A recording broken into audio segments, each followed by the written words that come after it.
पिछले पार्ट में हमने वेद, तंत्र और आगम को अच्छे से समझा।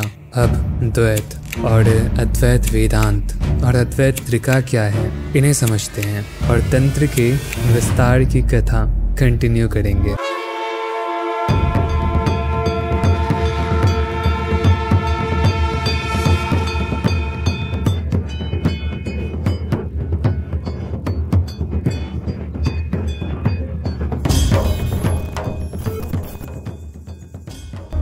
देखो, संसार को देखने के 3 नजरिए होते हैं। पहला, सरल बुद्धि वाले इंसान का नजरिया, जहां उसे केवल विभिन्नता दिखती है। वो मानता है कि वह एक शरीर है और संसार उससे भिन्न है और भगवान उससे अलग हैं। वो सूक्ष्म चीजों को, एब्स्ट्रैक्ट रियलिटी को परसीव कर पाने में सक्षम नहीं होता है। जो है सब भौतिक है। ईश्वर एक राजा हैं, उनका मंदिर, उनका दरबार और उनका महिमा गान करो, उनके सामने झुको, उनके लिए चढ़ावा लाओ और उनसे अपने कष्टों का निवारण मांगो। उनसे डर के रहो कि कहीं वो आपके जीवन को नर्क ना बना दें या नर्क में ना डाल दें और मृत्यु के बाद स्वर्ग में सुखी रहो। इस नज़रिए को द्वैत कहते हैं। ये उनके लिए होता है जो नए नए जानवर से इंसान बने हैं, जो शायद पिछले जन्म में जानवर रहे हों, जिनकी बुद्धि अभी सूक्ष्म नहीं हुई है। इसीलिए तंत्र में इन्हें पशु कहते हैं। उनसे विकसित इंसान यह मानते हैं कि सब कोई कहीं ना कहीं कनेक्टेड है एक दूसरे से। वो ऑब्जर्व कर पाते हैं कि सब कुछ एक धागे से बंधा है। पेड़ पौधे हैं क्योंकि जीव हैं और जीव हैं क्योंकि पेड़ पौधे हैं। हर कोई एक सूक्ष्म धागे से जुड़ा है। हम सब कहीं ना कहीं जुड़े हुए हैं एक नाजुक सी डोर से। पर बाबा, हम तो हिरण खा जाते हैं ना? हाँ सिम्बा, मैं समझाता हूँ। जब हम मर जाते हैं तो हमारा शरीर मिट्टी और घास बन जाता है और हिरण घास खाते हैं। इस तरह हम सब आपस में जुड़े हैं एक अनदेखी डोर से। हर व्यक्ति को जोड़े हुए वो ईश्वर हैं जिनके धागे में हम रुद्राक्ष की तरह पिरोए हुए हैं। वह यह मानते हैं कि ईश्वर कहीं बाहर नहीं है, कहीं ऊपर नहीं है। इस घूमती हुई धरती में ऊपर नीचे कुछ होता भी नहीं है। वह जानते हैं कि ईश्वर उनके अंदर हैं। वह ईश्वर के अंश हैं। वह ईश्वर की तरह बन सकते हैं, ईश्वर समान बन सकते हैं, लेकिन वह ईश्वर नहीं बन सकते। शिव शिव है, हम हैं। यह अंतर हमेशा रहेगा। इस दृष्टिकोण को द्वैत अद्वैत कहते हैं। इसे रखने वाले लोग भी पूरी तरह से सूक्ष्म नहीं हुए हैं। वह भी ये मानते हैं कि अज्ञान जो हमें बांधे रखता है वो हमसे अलग है, कुछ भौतिक है। वो कैटरैक्ट या मोतियाबिंद की तरह है जो हमारे आंखों के ऊपर चिपका हुआ है। जब तक वो हटेगा नहीं तब तक हम मुक्त नहीं हो सकते हैं। और क्योंकि अज्ञान कुछ स्थूल है, इसीलिए उसे स्थूल रिचुअल्स के द्वारा ही हटाया जा सकता है, जैसे विग्रह पूजन या हवन इत्यादि। और इस दृष्टिकोण के अनुसार मुक्ति मृत्यु के बाद ही मिलती है। और अंततः तीसरा दृष्टिकोण जो हमें सदा सदा के लिए मुक्त कर देता है वह है अद्वैत, नॉन डुअलिटी। कुछ इस्कॉन के फॉलोअर्स ये आर्ग्यूमेंट देते हैं कि भागवत गीता कहता है कि आत्मा ट्रांसफॉर्म नहीं हो सकती, वो हमेशा समान रहती है। इसीलिए आत्मा ईश्वर से एक नहीं हो सकती। हम शिव नहीं बन सकते, शिव बनना भी नहीं है। अद्वैत कहता है कि तुम्हें बस पहचानना है कि तुम शिव हो। जो तुम हो ही नहीं वो तुम बन भी नहीं सकते, और जो तुम हो वो भी तुम नहीं बन सकते। तुम सिर्फ पहचान सकते हो कि वो तुम हो। इसीलिए अद्वैत को शिव ने प्रत्यभिज्ञ कहा है। प्रत्यभिज्ञ का अर्थ होता है पहचानना, रिकॉग्नाइज करना।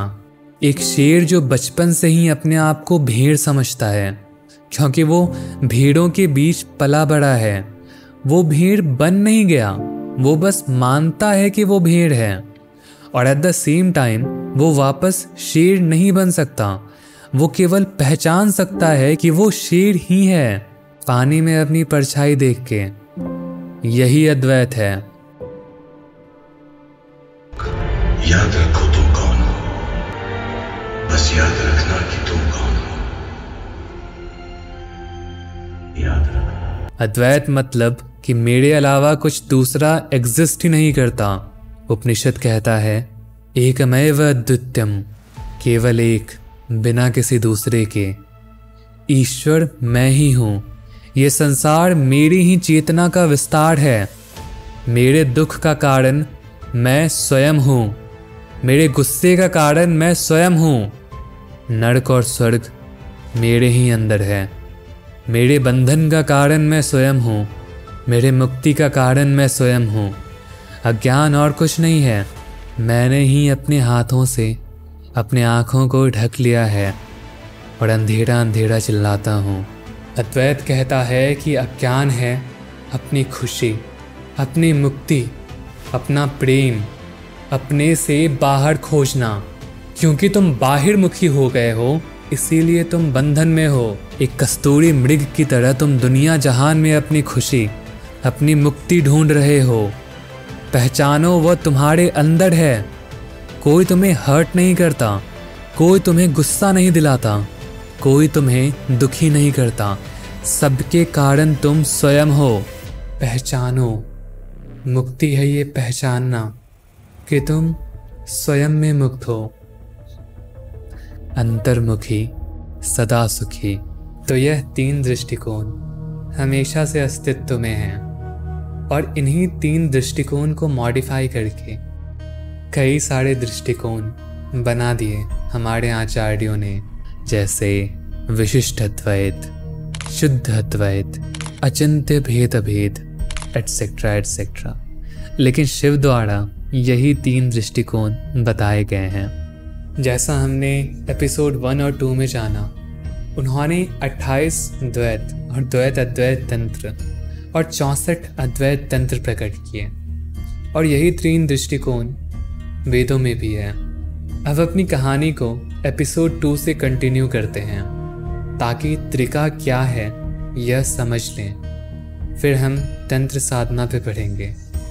तो दुर्वासा ऋषि ने कृष्ण को 64 अद्वैत तंत्र सिखाए और उन्होंने इस ज्ञान को आगे बढ़ाने के लिए 3 मानस पुत्रों को जन्म दिया। तंत्र कहता है कि तुम अपने आप में पूर्ण हो और अंतर्मुखी होके तुम कुछ भी कर सकते हो। शिव सूत्र कहता है शक्ति सामधाने शरीरोत्पत्ति, कि तुम अपने संवित शक्ति से एक हो जाओ, अपने कॉन्शियसनेस से, अपने चेतना से, और तुम जो चाहो वो प्रकट कर सकते हो। शरीरोत्पत्ति, कुछ भी मटेरियलाइज कर सकते हो। दुर्वासा ने 3 मानस पुत्रों को उत्पन्न किया और तीनों को एक एक दृष्टिकोण समझाए।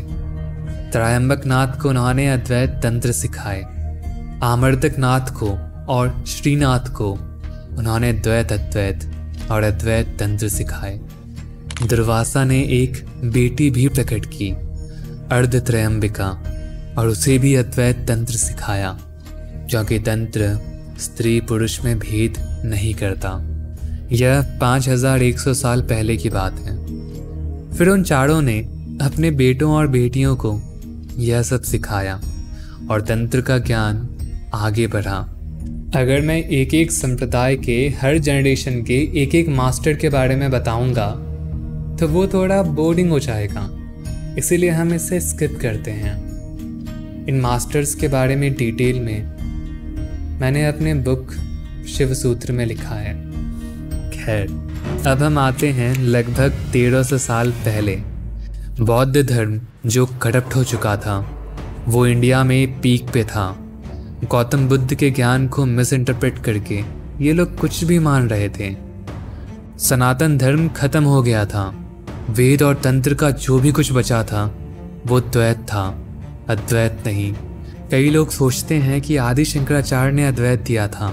नहीं, जैसा मैंने बताया, अद्वैत सतयुग से था। सतयुग में विष्णु अवतार दत्तात्रेय ने अद्वैत सिखाया। त्रेता युग में योग वशिष्ठ में भगवान राम ने अद्वैत सिखाया और महर्षि अष्टावक्र ने सीता माँ के पिता राजा जनक को सिखाया। द्वापर युग में भगवान कृष्ण ने सिखाया, लेकिन गीता के अर्थ का अनर्थ कर दिया गया। और कलयुग में आदि शंकराचार्य। यहाँ मैं बात कर रहा हूँ उस अद्वैत का जो वेदों में था।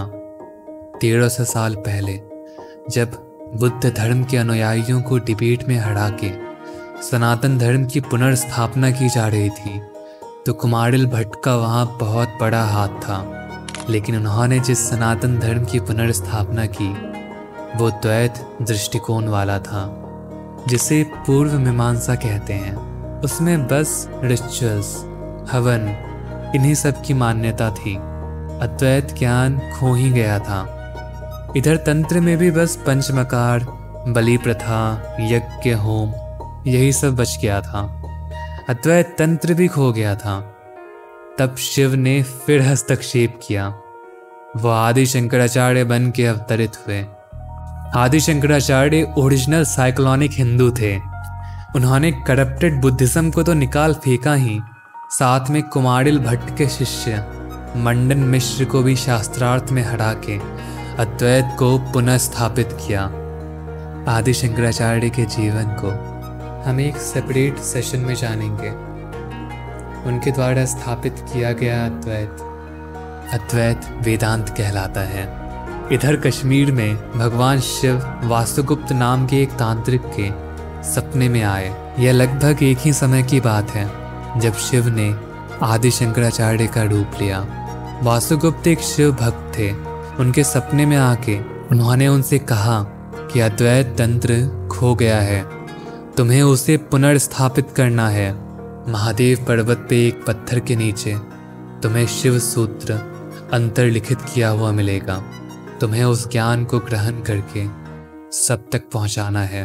वह अगले सुबह ही महादेव पर्वत पे गए और जैसे ही उन्होंने उस पत्थर को छुआ, वो पत्थर पलट गया और शिव सूत्र मिला, जिसका पहला शब्द ही था चैतन्य महात्मा। चेतना ही, शिव ही तुम्हारी वास्तविक स्वयं है, तुम ही शिव हो। यह समय था धर्म की पुनर्स्थापना का, हमारे शास्त्रों का, हमारे धर्म का सार है अद्वैत। तंत्र और वेद दोनों अद्वैत सिखाते हैं। वासुगुप्त के 2 शिष्य थे, कल्लात और सोमानंद। और याद है मैंने दुर्वासा के बेटे त्रयंबकनाथ के बारे में बताया था। उन्हीं के परिवार में कई शताब्दियों बाद सोमानंद जन्मे थे। सोमानंद तक पिता अपने पुत्र को ही केवल अद्वैत तंत्र में दीक्षित करते थे। सोमानंद ने ये प्रथा तोड़ दी और उन्होंने उत्पल देव को दीक्षित किया। उत्पल देव ने लक्ष्मण गुप्त को, और इनके शिष्य थे अभिनव गुप्त, जो भैरव के ही अवतार थे। तो हाँ, शिव ने पुनः हस्तक्षेप किया। इन चारों का अद्वैत तंत्र की पुनर्स्थापना में सबसे बड़ा हाथ है और इनका जीवन अद्भुत था। आप में से कुछ को ये कहानियाँ बोरिंग लगती हैं, लेकिन ये आवश्यक है। जिनके बारे में मैं बता रहा हूँ वो महान आत्माएं थे और हम उनके ऋणी हैं। अगर आज वो नहीं होते तो सनातन धर्म इतना डेवलप्ड नहीं होता। लेकिन मुझे पता है आप सबको तंत्र के प्रैक्टिकल एस्पेक्ट्स के बारे में जानना है, जैसे देवता उपासना इत्यादि। तो हम अगले एपिसोड में इस खंड से यहीं विराम लेके तंत्र के प्रैक्टिकल एस्पेक्ट को शुरू करेंगे, जिसमें और नवरात्रि में हम 10 महाविद्याओं पे चर्चा करेंगे। तो धैर्य रखें।